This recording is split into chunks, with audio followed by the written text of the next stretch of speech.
So now you can see have opened up one of our groups of duplicates, and there are four files here. You can see at this stage we've given you a little bit more information about each photo. You have the thumbnails, and then you also see what the file name is, the resolution, size, photo type, and date created. Um, you also see here on this first one that we have a label that says possibly the best. And you might notice that the photo size of this photo isn't the largest, but there's different factors that can actually affect the photo size, such as is there more metadata in a particular file, and some other things.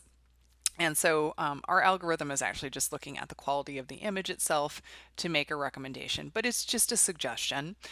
You certainly would want to choose the file that makes the most sense to you to preserve.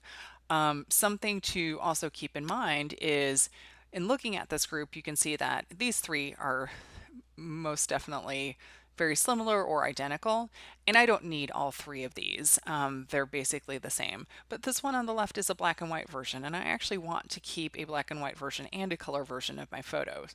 So what I can do is I can actually eliminate this black and white version from this duplicate group so that when we actually go to merge these files and metadata, this file is not affected at all. It just stays as it is currently in my account.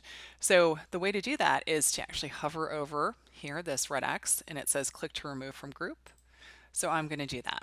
If I wanted to add it back in, I would just click right back on that. But I want to keep it out of the group. So this is no longer a variable in the merge that we're going to do. Another thing I want to show you is if you wanted to see all the metadata that is in these files, you could click the show all metadata, and then you would be able to scroll down and be able to see all the information, including camera information, all that stuff in there. So you can see that for each one of these files.